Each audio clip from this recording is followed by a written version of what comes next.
Hey, welcome to Lasers, Dragons, and Keyboards. I'm Aaron DeMott. I'm Liberty Spidel Hart. And I'm Josh, I think. Pretty sure Uh, you were this morning. Today this afternoon, because this is round two for the day on LDK, we have Kara Swanson. Kara writes stories about fairy tales and fiery souls. She spent her childhood a little like a lost girl, running barefoot through lush green jungles, which inspired her Christie Award-winning Peter Pan retellings, Dust and Shadow. She is also the co-founder of the Author Conservatory, where she has the honor of teaching young writers to craft sustainable author careers. You'll find Kara with her toes California, in California sand, I can talk, as a SoCal resident, belting Broadway show tunes on weekend drives to Disneyland with her delightfully nerdy husband, or chatting about magic and mayhem on Instagram. Welcome, Kara. Hey guys, it's such a joy to finally get to be here with you all. I've Hello. been looking forward to this. We're glad that it finally worked out with all of our Yeah. schedule changes. Yeah. So, Kara, we like to start out the show in a typical nerdy way. So, what is your name? What is your quest? And what is your favorite color? My goodness. All right. Well, I'll give you just my real name. Kara Swanson, but I got married back in June. So I've been married for not quite a year yet. We're close, but so technically Woo! it's Kara Swanson Matsumoto. My quest. My goodness, there's so many of them. um, I think I think just in general to be able to um yeah, to encourage people no matter kind of where they're at in their own journeys and make sure that people feel yeah, advocated for and encouraged and courageous as they yeah, as they pursue their own quests. And then I always laugh when people ask me what my favorite color is because it no joke changes depending on what book I'm writing. Like the colors that I Oh, am drawn to fluctuate based off the aesthetics of the project that I'm working on. So I would say that like when I was working on Dust, it was like a lot of kind of like golds and blues. hmm. And now that I'm working on my Phoenix project, I'm drawn to a lot of like darker kind of coppery tones. So currently favorite color would be probably like a nice coppery orange. But yeah, there you have it. So next time we talk to you in maybe a year or two, it's going to be something else. It might change. Yes, ma'am. Sounds like it. Yeah. Yeah. Hi. So before we get to talking about your new projects, why don't you tell us a little bit about Shadow and Dust? Awesome. Yeah. So let's see. I've been involved in the publishing industry for years and years and years now, ever since I was as a kid. And I kind of the first bigger series that I have released is a Peter Pan retelling, Dust and Shadow. I like to kind of explain them as a Peter Pan retelling slash sequel because they're very much based off of the original books. They kind of function more as Ooh. sequels to the original Jan Barry book than a straight up retelling. And yeah, those were those were quite a journey. It was coming up with the idea for Dust and Shadow was basically me lamenting the fact that most Peter Pan retellings generally approach Peter as kind of just a straight up villain. Or they were more focused on Hook, which were both interesting ways to approach the story. But as somebody who legitimately loved Peter as a character and had always really enjoyed like the books and the movies, I'd wanted to have an attempt at some kind of a sequel to Peter Pan that brought new life to the story, kind of brought new Hmm. perspective, but really stayed true to the original vision of the character and was able to build off of it from there. And I was represented by an agent at the time. We were pitching a bunch of projects, and I had, I think, four different completed novels, and Dust was the one that had not been written yet, was not completed, and I was not really pitching. But we had a publisher that was interested in a different project, wanted to know what else I had, sent them a list, and the one they picked was like the one that was unwritten. So I had to write my initial copy of Dust in like, yeah, I had to write like sample chapters in 2 weeks to submit to some different publishers, and then ended up Wow. writing that book Oh, really quickly. wow. Yeah, it was basically sold. It was basically sold off concept in a way, and Wow. then yeah, ended up having to draft Dust really fast. And then when Enclave and I finally kind of closed the deal, they ended up having an opening for a summer release that meant that I think I had maybe 2 weeks turnaround time to do my initial developmental edits. I sat down and did them in Wow. an evening because I'm an overachiever and I could. And so yeah, Dust happened really quickly, and then Shadow also had a pretty tight turnaround. So it was one of those just sort of like life things where you're kind of waiting, you're writing, you're knocking on doors, you're hustling, you're putting in all the time. I was working like 8 part-time jobs at the time in the publishing industry. And then eventually it was like, okay, and everything came together all at once, and you had like 2 weeks to get stuff done. It was like, okay, How'd you stay sane now we're through that? moving. Yeah, that Yeah. that sounds a little bit like we had Becky Dean on earlier today, and Yeah, it sounds a lot like her love story, Becky. although in a little bit different, aspects and things going on, but very similar. Yeah, Yeah, I love that's Becky. She's awesome. yeah. So, Yeah, man, Yeah, that's lots of hustle and it paid Yeah. off. yeah. yeah. Yeah, that's the wild thing about our industry is so often you're just waiting and waiting and waiting, and then it's like everything comes together and your timeline is tiny and you're like, all right, just either figure it out or yeah. hmm Yeah. Yep. Yep. So, Aaron? I thought you were gonna have something first. Go for number 3.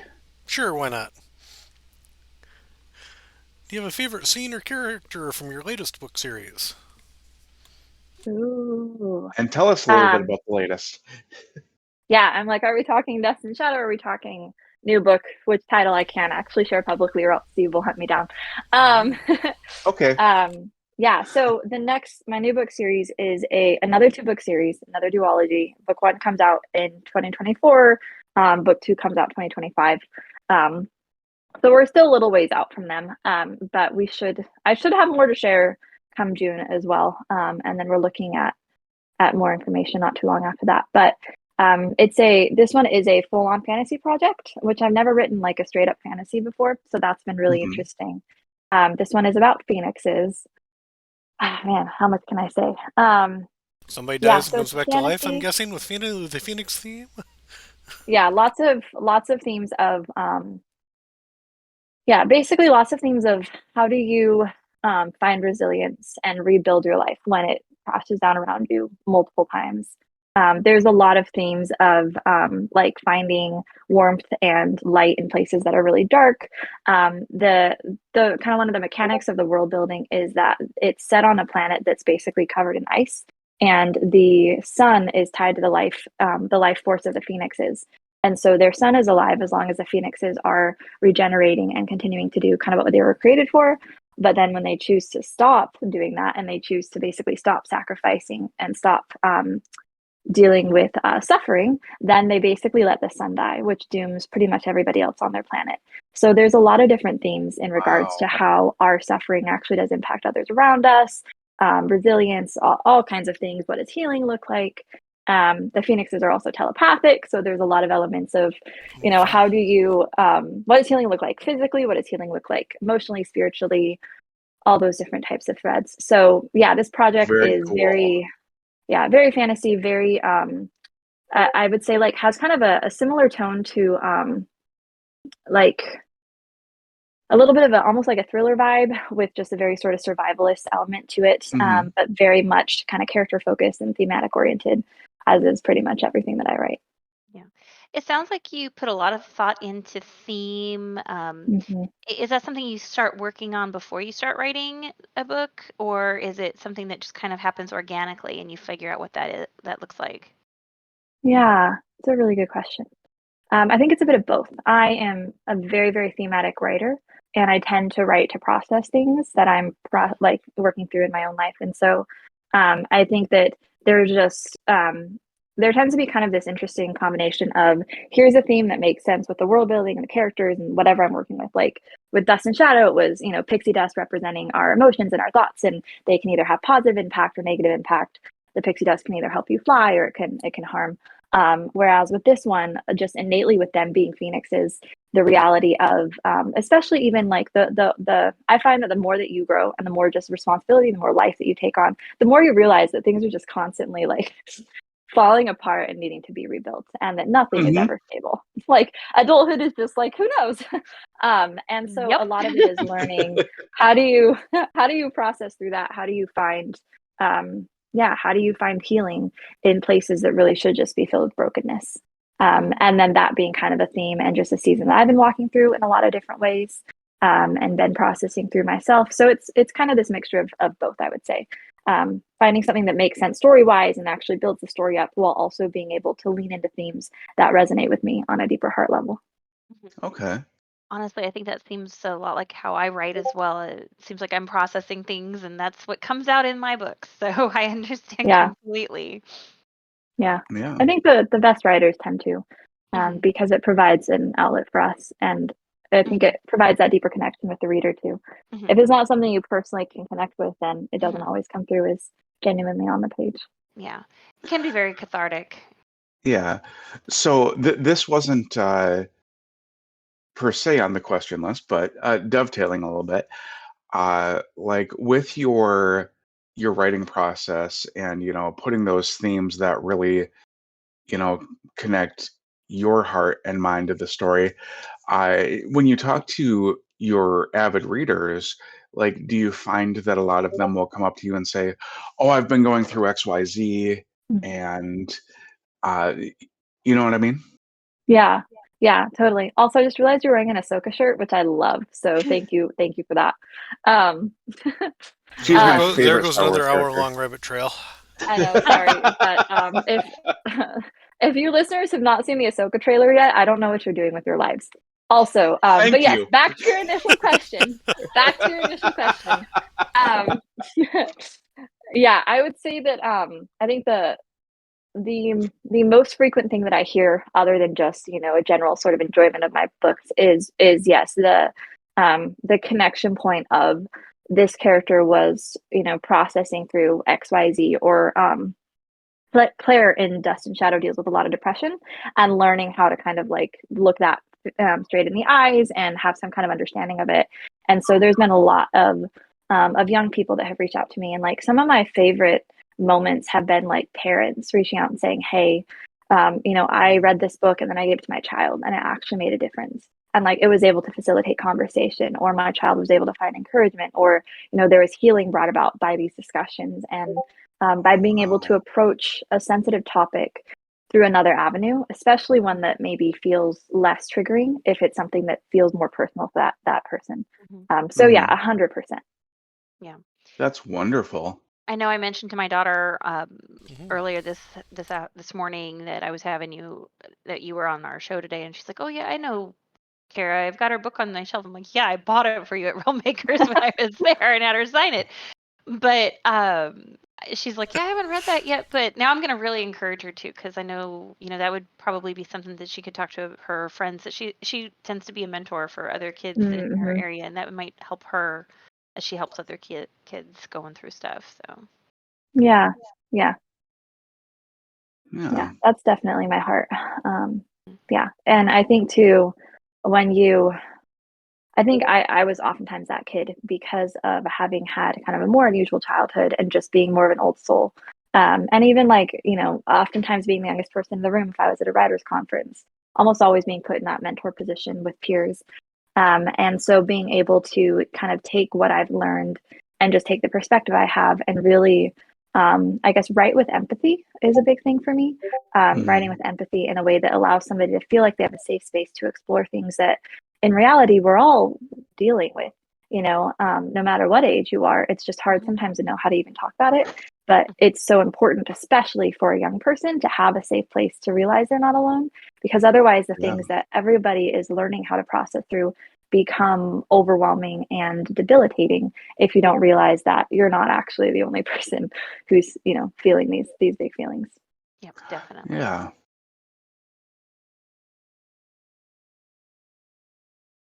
That's very profound. Mm-hmm. Fun. Got us all pondering for a moment. Yep. Yes. So, Kara, sounds like you've had a pretty intense experience so far as a published author, having to turn things around as fast as you have. When you're trying to get something out the door that fast, what does your editing process look like? Oh, that's such a fun question. Yeah, so I think because I had written about 10 novels by the time that I got my first official book contract, I had really taken a lot of time to kind of understand what my process was. And I'm also one of those writers who is pretty analytical when I'm actually writing. I actually find that the first draft process is the absolute hardest. I hate first drafts, specifically because they're extremely emotionally exhausting. And because I'm so thematic in the way that I write, and because I'm like, there's so much emotion that's connected to it, I find that it's just like this huge, just emotional like drain in a way. So I much prefer the editing process because once it's there, I know how to fix it, but it's hard to be able to find the mental capacity to put it down in the first place. And so usually what I will do is it's the drafting process that I have to structure the most so that I can just be consistent even if I don't want to write. And then the editing process tends to be a little bit faster. Like actually speaking of edits, I need to turn in my first draft of this Phoenix book to Enclave by the 20th of this month. And I have most of it to do another read through on to make sure it's legible. Oh no. But, it'll be fine. But my first drafts tend to be fairly solid because I'm an extensive outliner. So I like to outline, develop, come up, figure out the big picture pieces for the story in advance because I hate drafting. So if it's all there, then all I have to do is sit down and just draft and push through. And even if it's not enjoyable, I know that like I'm kind of on the right trajectory. And then I'll usually do at least one pass myself. It's just my own self edits. And then I have a lot of really great friendships with editors. Specifically with my friend Katie Phillips. She's an editor who also works at the Author Conservatory with me. And so usually what I'll do is I'll have Katie do a second pass for me before I even turn it into anybody. Because I find that my biggest flaw is repetition. I tend to like over communicate. I'm like, this scene is really important. Let me make sure that you don't miss it. I'll give you guys an actual example of this that I tell my students about, and they all like die laughing. And I'm like, if I do this badly, you're gonna be fine. But because I'm so repetitive, I tend to like workshop scenes by trying them from different angles, and I'll sometimes not even fully consciously realize I'm doing it. So when I sent this book off to Katie about 2 months ago, to have her do kind of like just an overview of before I sent it to Enclave, I said, okay, I think the first half is fairly solid, but like the ending is off and I can't quite figure out why, but I did something weird. So I sent it to her and she's like, reaching out to me as she's working her way through it. And she goes, okay, so you're right. The first half is pretty solid. She's like, but the ending, I'm like, okay. And she goes, Kara, you wrote 7 climax scenes. She said, you wrote the same scene 7 different ways, trying to workshop what fit best for that big emotional beat. And I was like, well, that makes sense now that you pointed out. Yes, now I understand. You just slap a header in there. Bonus scenes. There, done. Exactly. Yeah. So we sat down and we basically listed out like what are the purpose of each of these scenes, what works well, what doesn't, and then I cut them all and rewrote one version that kind of combined the best pieces of all of them. So it's like 10,000 words shorter than it was. Wow. Yeah, but that's generally one of the biggest areas, and so that's why I find that the editing process is so important for me, and that's why I tend to hire my own editor in advance because I'm like, Enclave obviously can do that, but the turnaround time of me having to rewrite a climax in the middle of all the other edits, crazy. Versus if I already know, like, hey, that's my fault for writing the same thing 7 different ways, I'm happy to have my friend come in, kind of help me tighten up my structure stuff. And then once that's pretty solid, then really all we need to do is just go through and make sure that it reads legibly and that it's just a tighter, polished draft on the whole. So my personal editing process is outline, write the stinking draft, sit down, do at least one pass myself, if not multiple, to tighten it up, then have somebody else that has a kind of pulled back perspective, tell me what's repetitive, cut out the repetition, lose like 10,000 words, go back through it one more time. And then by that point, it's generally fairly solid. I don't know. We'll see. Enclave hasn't seen it yet, but yeah, pretty good. So the outlining you mentioned is very extensive. Do you follow like KM Weiland's guides for outlining, or do you have a particular method that works for you? Yeah, I find that KM Weiland's guides sometimes are a little overwhelming. I really appreciate, and I have so much respect for everything that she's doing, but it's just a lot of details. So I usually just use a pretty basic 3-act structure. I think there's maybe 12 points. You just have Act 1, handful of points, Act 2, Act 3. I have not read a lot of craft books, I'll be honest. I'm very much like a hands-on, jump in, learn as you go kind of person. But one that I did love was Writing Your Novel from the Middle by James Scott Bell. A very good book. It's so Yeah. good. And it really helped me, I think, to be able to combine like an understanding of how does this all play out like linearly, and then how do I actually tighten up my middle of my novels and make sure that they flow really well. Another great craft book, actually, it's sitting on my desk, is Steve Lobby actually just released his Write Your First Novel book, which is amazing. Super, super thorough. But yeah, so in terms of my actual outlining process, yeah, I just do the 3-act structure, and I have kind of a general overview outline, usually like maybe 6 pages. And then what I do is I take each of those chunks and I break them down, and I usually have about 2 to 3 chapters that make up each big plot point, depending on what the project is. And then I take those and I chunk them down so that I know exactly what each chapter is going to hold. So I kind of have like a big overview outline, and then I have like lengthier pieces as I'm drafting so that I can kind of think ahead a little bit more, if that makes sense. Yeah, it sounds a little like a snowflake method. As a pantser, Yeah. it always fascinates me listening to plotters, how they formulate the book and all. It's like, oh wow, that's a lot of work to go through first. I just gotta sit down and start writing and see what happens.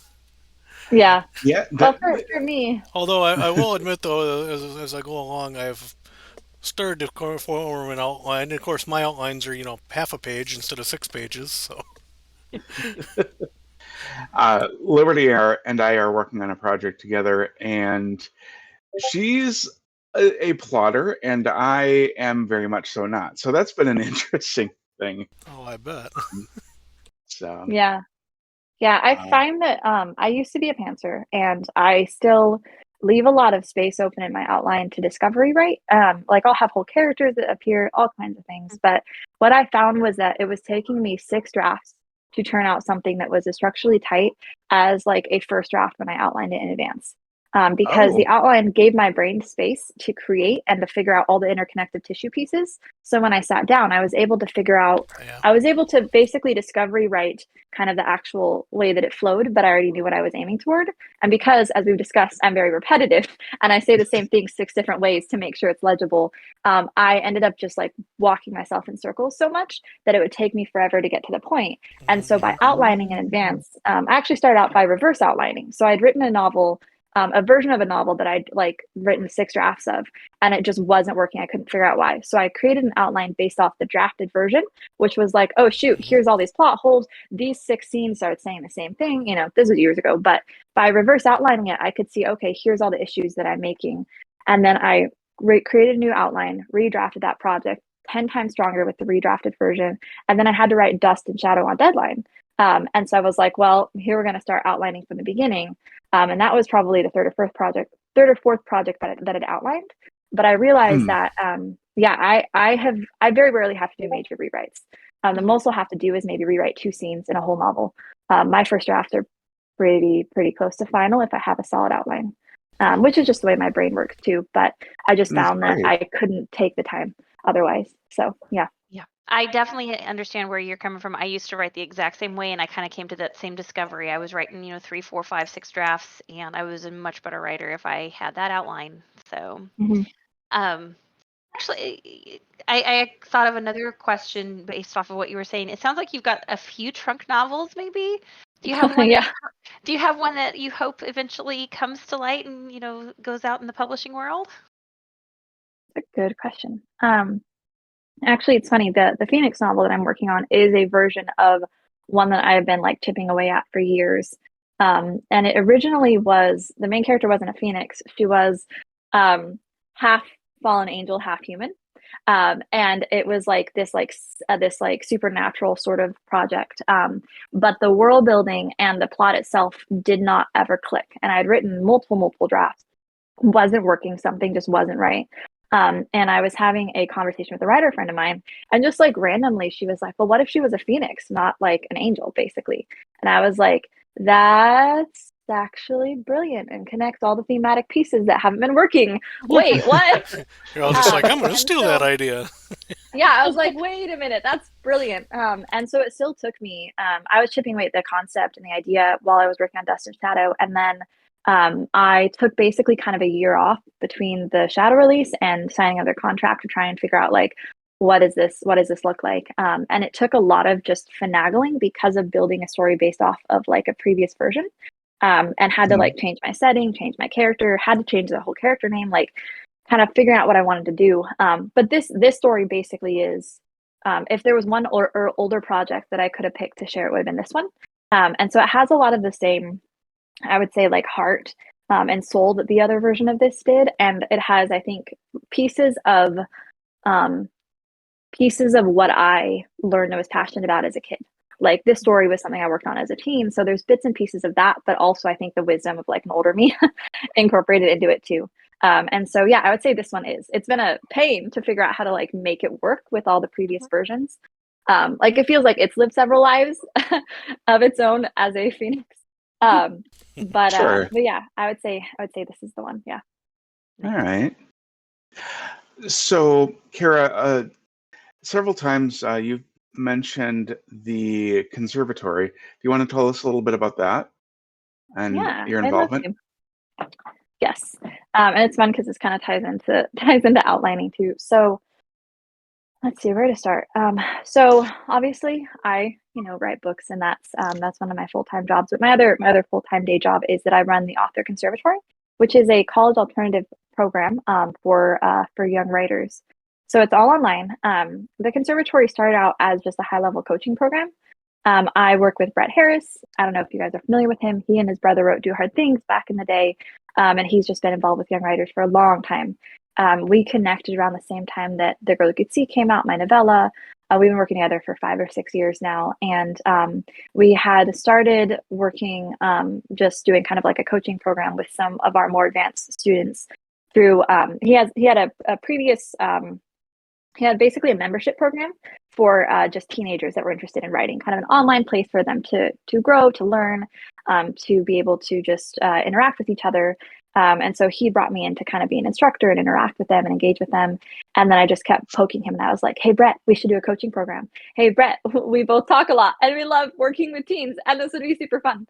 And so we started just like a high level coaching program for young writers. And pretty quickly we realized that what young people need is not just the mentorship side of things, but they also need like a structured avenue to even reach publication. And we realized there wasn't a lot out there that actually teach like, this is how you market, this is how you publish, this is how you walk through each step. This is the path to publication. And then the other aspect of that we both noticed that we're both really passionate about is that nobody can really make writing off of selling books alone. Like royalties generally, it's just really, really difficult. And so what we both are passionate about is training young writers, not just in publication, but also in entrepreneurship. So the conservatory basically combines an entrepreneurship kind of focus with a writing focus. And so our students, it's a 3-year program. And in the first year, our students learn the fundamentals of writing, fundamentals of storytelling. They learn how to draft at least 1 full-length novel, if not 2. But then they also create what we call like a pop-up lemonade business, like a lemonade stand.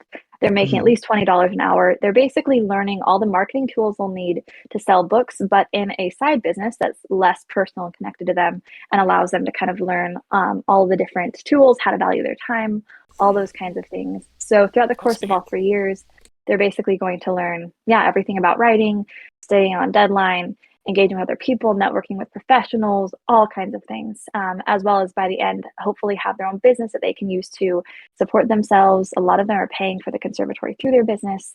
So we're basically utilizing multiple different avenues to teach them what they're going to need to be able to do this long term, regardless of when they end up actually getting a contract. So they have all the tools they need and the support system to just keep moving forward when they That's finish. really cool. How long have you guys been doing that? We are building out our 3rd year of the curriculum right now. We've been working on it for about 4 years. So it takes us about a little over a year to build out each year of the curriculum. And it took us probably 6 months to kind of find our footing of what we actually wanted to do. We're building out the 3rd year right now. And we have almost 200 students in the program currently. Yeah. That's a lot. Wow. So it's growing really quickly. I'm always telling people, like, I feel like I'm running just to keep up.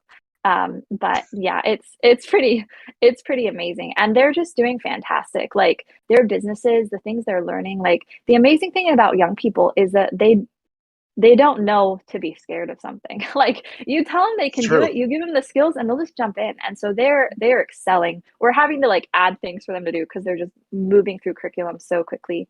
But yeah, it's been really amazing. And I have them all outlined because kind of the stance that I took as I was teaching was that if they want to pants a project, that's fine, but I want them to understand the structure first. So I have all of our students, they all outline a project before they draft it so that they can learn how to internalize that structure. And then if they want to have pants later, they can. But a lot of them have found that it actually helps them to stay on track better by actually having an outline. And so, yeah, they basically bring 3 concepts to begin with, similar to pitching to a publisher. We get feedback on that. Then they do character arcs, synopsis, outline. Every single step they work with an instructor on, and then they graduate to drafting. They draft their book, they come back, they keep getting feedback, and they just keep learning and growing. Yeah, a lot of So, pantsers yeah, don't seem to realize you're still not immune from 3-act structure. yeah, yeah. Yep. It's Like still a thing. you, It's you still have to follow it. It's just you do yeah, it in a it's different either way. intuitive or it's written out. Yeah. Hmm. Yeah. Yeah.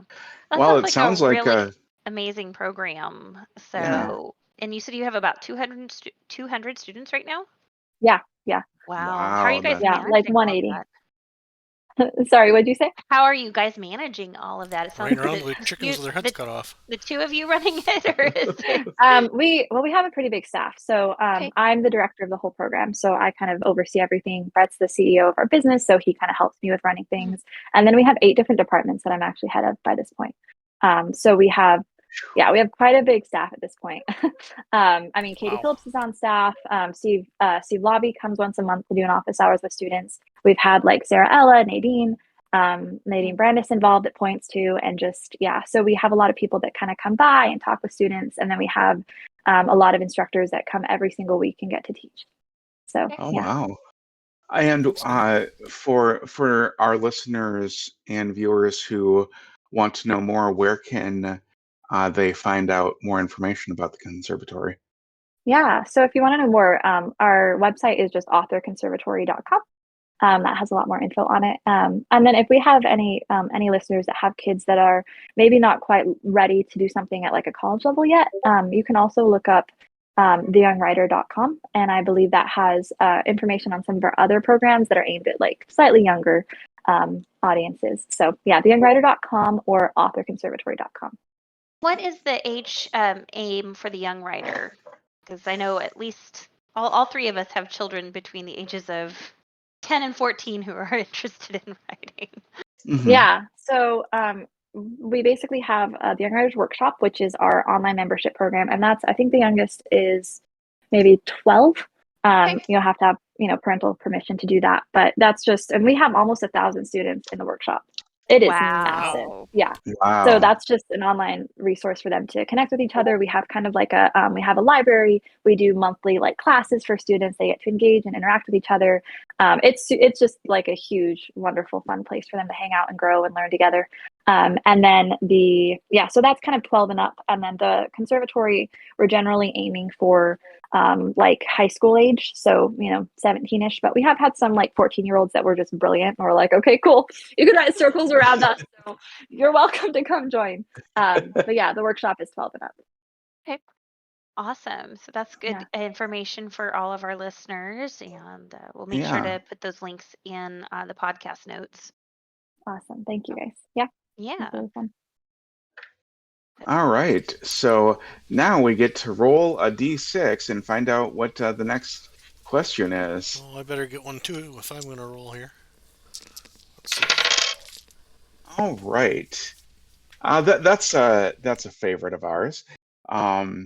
Who would be in your fellowship on an epic quest? Ooh, I love this. I wish I had my dice, but I don't. Are you a We're gamer moving. too? A little bit, yeah. Yeah, a little bit. Let's see. Oh, my husband, who's a huge nerd. Yes, he would definitely be on my course. quest. David. Man, there's so many people. How do I choose? I don't know. I know, right? Yeah, it's like it depends on the quest. What kind of quest are we talking about here? If we're like, storming Mordor, that's going to be a slightly different crew than like, I don't know, going and building a house somewhere. Man. Or True. destroying the Death Star. Right? Yeah. And do they have to be actual people? Can I pick fictional characters? Like, can Oh, I pick absolutely. Ahsoka? Most That'd of be our awesome. Oh, You yeah. can most of our absolutely guests do pick pick fictional fictional people. characters. Oh, I see. I see. The extrovert in me. Okay. Gosh. Yeah, Ahsoka would be amazing. I kind of want, man, I feel like I'm on such a Star Wars kick right now. So am I'd I, probably so don't take feel bad. I'd probably take Ahsoka, Sabine Wren, maybe Mando. And then Mara Jade, even though technically she's gone, but that would be awesome.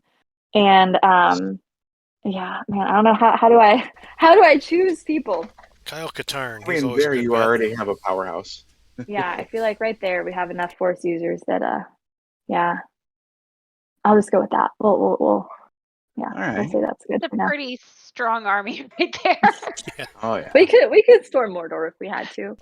I'm Yeah. pretty sure that yeah. Ahsoka could definitely make that happen. She could do it on her own, man. Yeah. Probably. Sabine and Mara Jade would just be, the Yeah, icing on the cake. Yeah. Yeah. All right, I'll So roll a dice now, see what we got. Yeah, go for it, Aaron. 4. So who's your what? Who? Can't talk today. That changes the question slightly. What is your go-to snack while writing? Ooh. I'm not sure if this counts as a snack, but I always have to have coffee.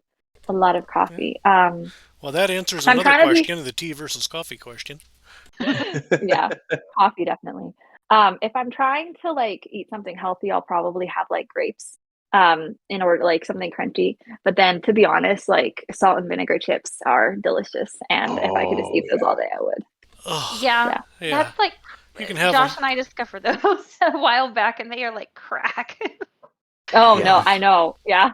They're Yeah. just You gotta awesome. just get the small bags because if you get Yeah. the whole one, it's gone in a day.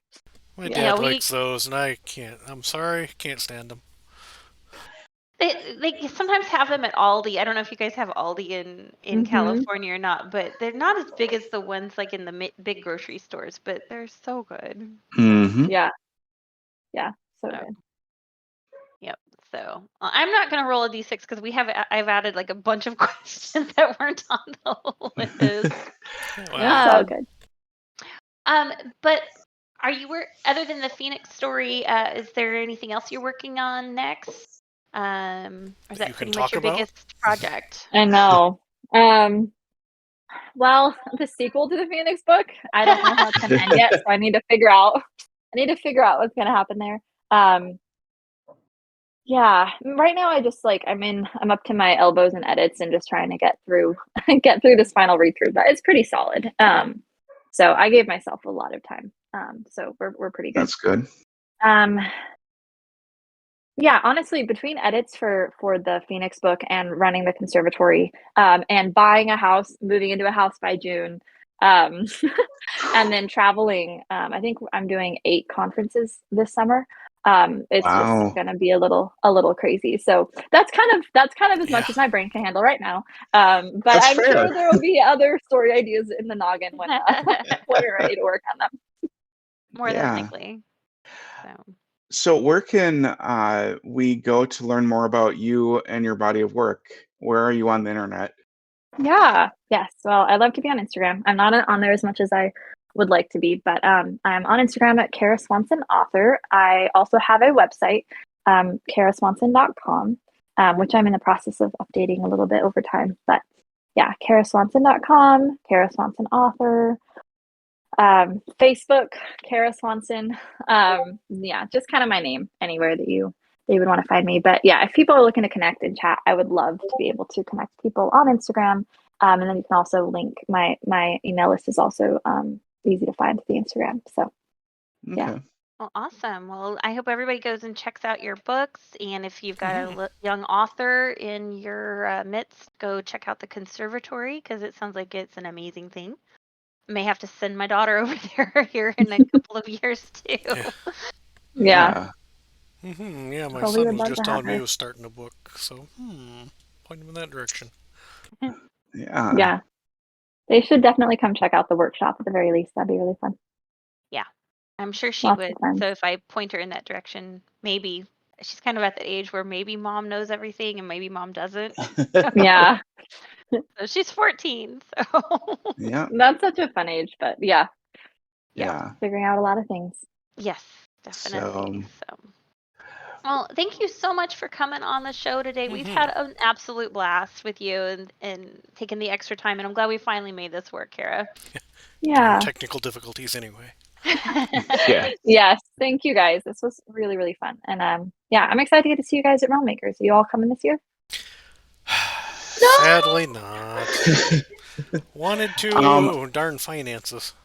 Yeah, finances. Liberty and I might be traveling up there not to be part of Realm Makers, but just to, Hang come out. to the family reunion, basically.